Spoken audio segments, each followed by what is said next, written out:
I've always recycled. And since I've understood what contaminants can do to the recycling stream, I've sorted other people's recycling. My household buys carbon credits, we compost, we reuse everything, and sometimes we even shop locally.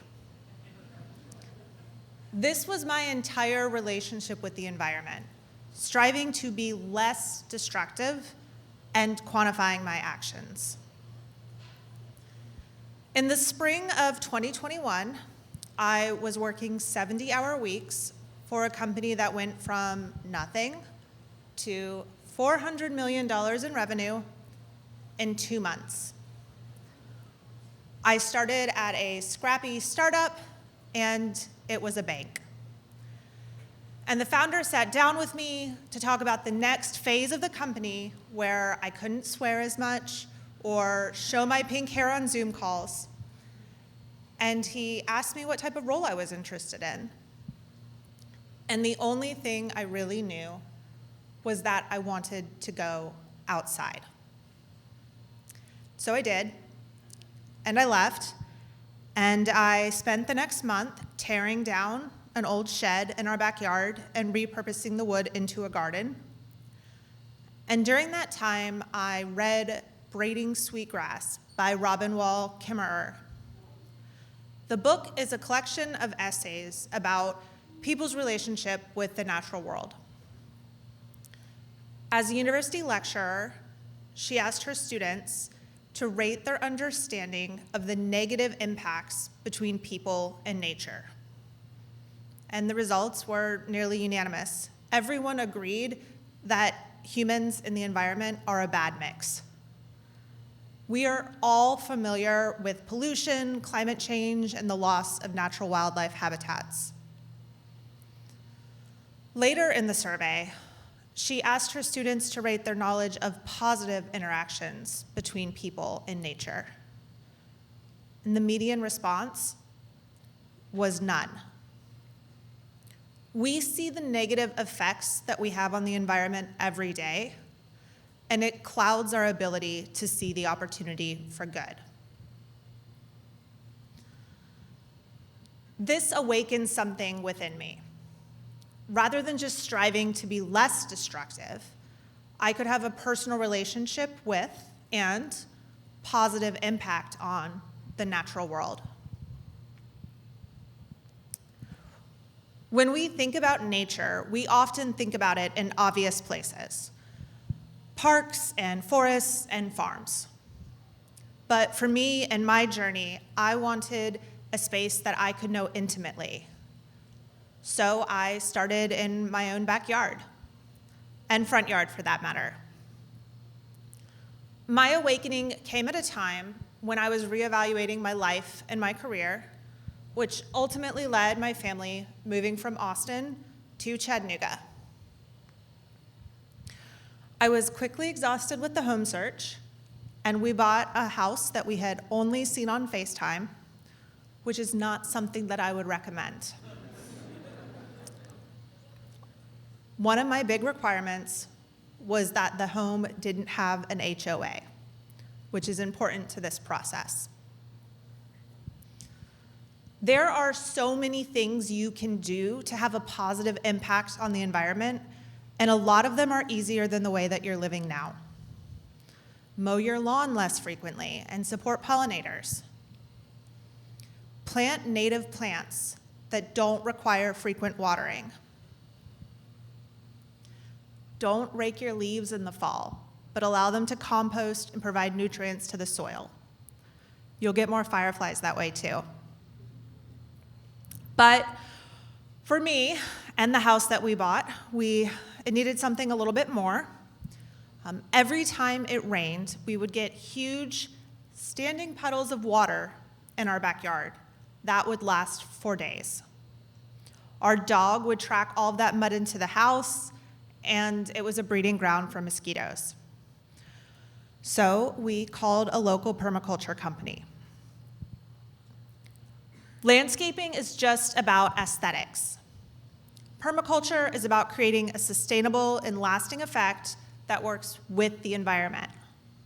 That's the type of solution we were looking for.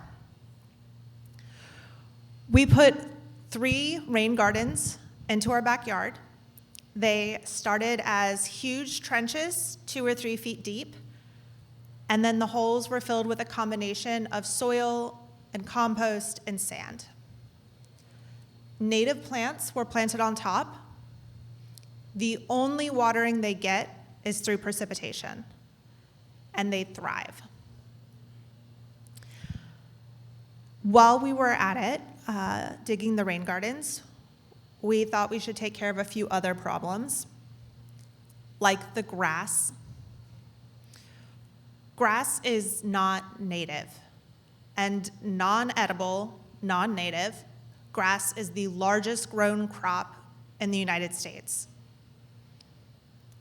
Its sole purpose is vanity.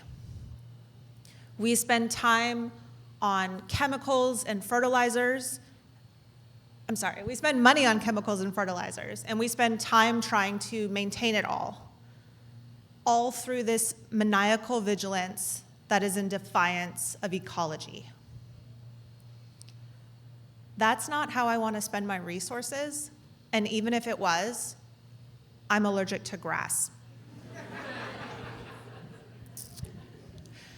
So, from April to August of last year, we put a 50 by 50 foot tarp down in our front yard, and the sun beat down on it and very naturally killed all of that grass.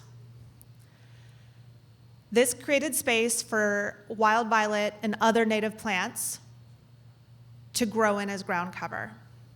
And without any chemicals, that grass is gone. It is not coming back.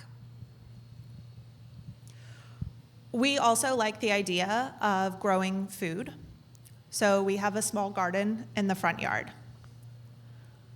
In our garden, some plants have a more obvious purpose than others. We eat the plums and the berries. The radishes mostly go to our neighbors, but they also help loosen up the compact, rocky soil. The peppermint attracts pollinators while repelling mosquitoes. And all around the ground is a slew of nitrogen-rich plants. That means that we don't have to use fertilizers to maintain it. One of the things about being awake and living authentically is whether or not they want to, you wake others up as well. For the neighbors that don't like what we're doing, we've only heard rumors of grumbling.